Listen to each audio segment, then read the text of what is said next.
स्वागत है हमारे YouTube channel target for world में। जैसा कि आज आप देख रहे हैं कि ये सवाल दिए गए हैं। इस प्रकार के सवाल ज़्यादातर पेपर में आते हैं, लेकिन सिर्फ 1 सेकंड का सवाल है अगर देखा जाए तो। और ज़्यादातर लड़के इस प्रकार के सवाल छोड़ देते हैं जिसको पता नहीं होता।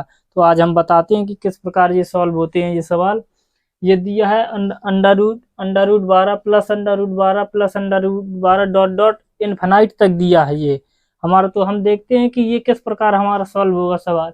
जब अगर इस फॉर्मेट में दिया गया हो सवाल तो हम इसके इस प्रकार के गुणनखंड करते हैं कि जिसका अंतर 1 हो और उसका गुणा करने में 12 आ जाए। ये 12 दिया है तो हम 12 के गुणनखंड किस प्रकार करेंगे। इसके 12 को 1 गुणे 12 कर सकते हैं गुणनखंड, 6 गुणे 2 कर सकते हैं और 4 गुणे 3 कर सकते हैं। अब हम देखते हैं कि इसमें कौन सा ऐसा गुणनखंड लिया जाए कि जिसका अंतर 1 हो जाए और गुणा करने पर 12 आ जाए। तो हम देखते हैं कि ये 4 हमारा एक ऐसा फैक्टर है कि जिसका अंतर, दोनों का अंतर तो 1 आ रहा है लेकिन गुणा करने पर 12 आ रहा है। तो इसके फैक्टर कितने हो गए, 4 गुणे 3।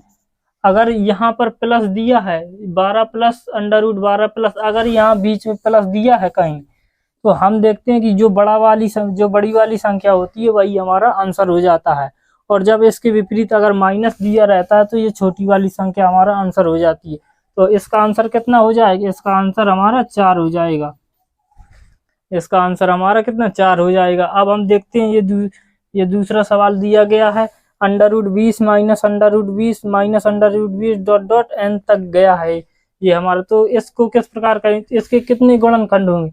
इसका ऐसा गुणनखंड कीजिए 20 का कि हमारा अंतर 1 आ जाए और गुणा करने पर 20 आ जाए। तो 20 के कितने कैसा फैक्टर होगा, 5 गुणे 4 हो जाएगा। तो 5 चौका 20, तो कितना हो गया, इसका अंतर तो 1 हो गया लेकिन गुणा करने पर हमारा 12 आ रहा है। तो हम देखते हैं कि इसका लेकिन माइनस दिया गया है तो माइनस में कौन सा हो जाएगा, माइनस में हमारा छोटा वाला आंसर हो जाएगा। तो ये कितना हो गया, इसका 4 आंसर हो गया।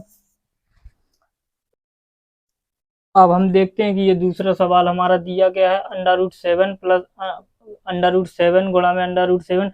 अगर गुणा में इस फॉर्मेट में दिया गया हमारा सवाल और ये कितना अनंत तक जा रहा है तो हमारा इसका आंसर कितना हो जाएगा। जब गुणा में अगर दिया हो तो इसका जो दिया रहता है वही आंसर हो जाता है। इसके ऊपर हम देख चुके हैं कि प्लस में जो बड़ा होता है तो वही आंसर हो जाता है और जो छोटा होता है तो वही छोटा वाला आंसर हो जाता है। तो और गुणा वाले में जो दिया रहता है गुणा में वही हमारा आंसर हो जाएगा 7। तो इसका आंसर हमारा 7 हो जाएगा। अब हम देखते हैं कि अगर गुणा में कोई फॉर्मेट दिया गया है और ये n पदों तक जा रहा है, ये हमारा कहाँ तक जा रहा था, अनंत पद तक जा रहा था, लेकिन ये हमारा अनंत पदों तक ना जाकर n पदों तक जा रहा है। तो इसका क्या हो जाएगा, तो इसका सूत्र होता है, तो हम इसको एक उदाहरण के तौर पे देखते हैं।